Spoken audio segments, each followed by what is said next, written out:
All right, my friends, your Realtor Steve Pugh. Let me adjust this thing, right? Your Realtor Steve Pugh, HPR Group, EXP Realty. That time of the month. Hello, hello, hello. Let me silence the phone. Okay, April stats. Let's see what's going on with the market, right? It is a crazy time. I think I say that every video, but the market is the market, and it is. I'm just sorting out screen share, so hold on, hang in there with me for a moment. And it's not necessarily bad or good. It's what you make of it. Okay, so this is, hopefully you guys have that up. We've got a side-by-side comparison, March and April, 2024. So we're going to dig right in with the stellar MLS and then look at a couple of components of what's going on in the economic environment to try to get a trajectory or a gauge on where we think this market is going. Conversations that we're having with buyers around these interest rates, right? And I've said this before, interest rates can do one of three things, right? So we've had many buyers that have expressed to us, oh, we're going to wait, we're going to hold off, interest rates are too high. If they purchase now and a year from now, interest rates don't change, there's no difference, right? They purchase now and interest rates go up, they're going to be glad they purchased now. They purchase now and interest rates go down, they can always refinance. Number one, they'll have all that equity that is appreciated over the months that they've owned. And number two, when rates do go down, all those buyers on the sidelines will jump back into the market. It's going to happen because we're having a lot of conversations with people saying they're holding off. And then that will invoke hysteria again, multiple offers, and people bidding over list, which is what a lot of people want to avoid, because there was a lot of people that couldn't lock down a house because of these multiple offer situations. So think about that, right? Okay, so active listings, flat, 58 versus 61 March and April. So really a slight incremental uptick in the amount of active listings, but nothing substantial. We've got months of inventory flat, 3.7 month over month, still a seller's market, right? Anything less than 6 months is that seller's market. Our average days on market, flat, more or less. We're down slightly from 57 to 54. Average sales price, look at this, up 1%. We're up 1% and we're up 5% respectively year over year, 1% higher than March. March was 470, the average sales price now 477. So it's supply and demand. Rates are higher, but the inventory levels are still relatively low, which is causing a supply and demand. Prices are still incrementally going up. I've said this before. I fully anticipate over the next 4 to 5 years to be 1 to 2 to 3% appreciation year over year. Nobody has a crystal ball. This is what I am predicting, and I don't see this market going anywhere anytime soon in terms of not happening. Not happening. Okay, so pending sales flat, 21,000. Total sales volume 7.4 versus 7.9. These numbers really no major changes, right? They were comparable month after month. Let's jump through and look at some economic data real quick. Stay with me, okay? So jobs, payroll jobs, they're up. No concerns with respects to unemployment that would instigate a reduction in the interest rates if the Fed had concerns, if inflation was pulling back or unemployment was high. Then we may see a reduction in those rates. This is job gains since pre-COVID, 10%, state of Florida. We've had 10% job gains since COVID. We've looked at this chart before. This is the wealth comparison between owners and renters. 2019, the average renter net worth $7,300, $295 for a homeowner. Fast forward 3 years, $10,400 average net worth for a renter. $396,000 for a homeowner. Annual existing home sales, yes. Our home sales pace or rate is down. I get it, right? But people still have a life need, and those are the people that are transacting.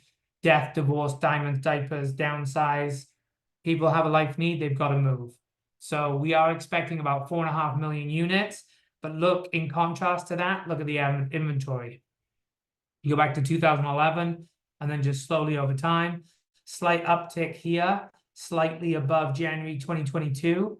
and January 23, but inventory, as we looked at, is still at a 3.7-month supply. 30-year mortgage rate, Fed funds rate, see how they always run in sync. Just want to point that out to you. Monthly payment for first-time home buyers with a 10% down and 80% of median home price is around $2,100. That is your average monthly mortgage payment across the US. Interesting side note, the longer a property sits on the market, the larger the price cut from original list price to price achieved, and the lower the sales price. So properties that have been on the market 120 plus days, price cut based on list price was nearly 12% less, versus properties that are priced right to begin with and that are moving in a relatively reasonable amount of time. We're only looking at an average of a 5% price cut, right? Food for thought. Permanently high inflation and inflation hedge. What people are hedging against high inflation is land and real estate. Go figure. Long-term interest rates to fall. Rents will calm down further, which will hold down the CPI and make the Fed cut interest rates. Community banks are suffering from high interest rates. Credit spread is normally high. So I fully anticipate, with respects to interest rates, September's meeting, July, I don't think there'll be a change. September's meeting and maybe a marginal cut, maybe a quarter point. That's what I'm thinking. We'll see. Nothing substantial. Home sales forecast, 4.5 million in 2024 and 5 million units in 2025. We're expecting further gains in the number of units in 8 of the next 10 years. Buy now or wait. Buy now or wait. Home prices have been skyrocketing recently, and the Federal Reserve's work to tame inflation sent mortgage rates soaring too. The combination has led many would-be buyers to pick the wait side of the equation, okay? This is our projected house appreciation year over year for February, 7%, 5%, 6.4%, each of those independent parties. 90% of the country's metros have experienced home price growth despite facing the highest mortgage rates in 2 decades. Like I said, supply and demand, those prices are continuing to keep moving, especially if those inventory levels are staying below that 6-month period, you know? Average mortgage payment, we looked at that.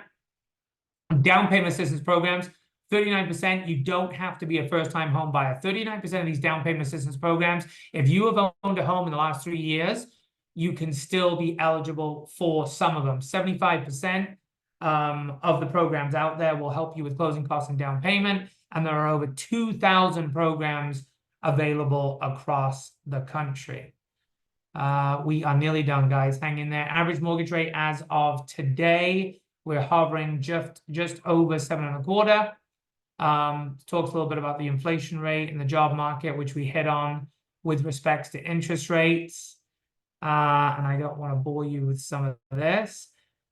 This was Jerome Powell, so Chairman of the Federal Reserve. My personal forecast is that we will begin to see further progress on inflation this year.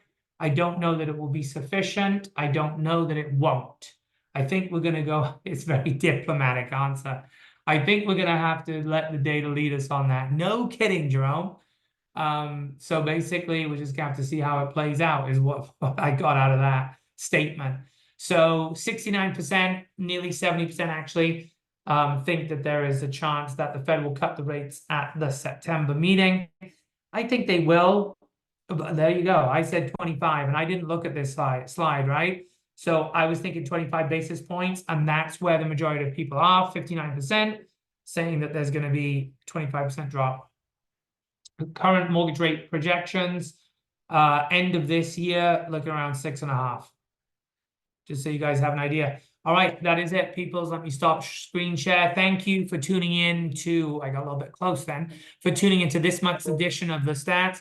Hopefully this information you find valuable, helpful on kind of giving you some insight and some educated information as to what you think you should do. If you're a buyer, it's always the right time to buy the right real estate, right? You're never going to time the market. If you think you're going to time the market, you're a fool. And I say that with all sincerity, right? If you're thinking about buying, buy. I've said before, for every 10-year period that somebody has owned real estate, it's always appreciated.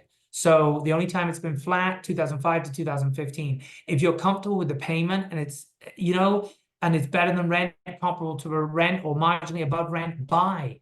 Now is the time. And if you're selling, what advice could I give you on selling? We are seeing marginal gains, right? Nothing substantial. If I could tell you, look, wait to sell until next year and you'll make $100,000 more, those days are over. If you need to sell, you have a life event, you want to upgrade for your family, or you want to improve your lifestyle, you want to move out of a certain area, just move, make it happen, right? Your realtor, Steve Pugh, HPR Group, eXp Realty. I hope this information helps. We will see you again soon. I'm just looking for the stop button here. I found it. We will see you again soon. Make sure you subscribe to the newsletter for updated market information. And if you need additional information on your property, maybe a valuation, an equity analysis, feel free to reach out or somebody from our team. Be blessed and take care.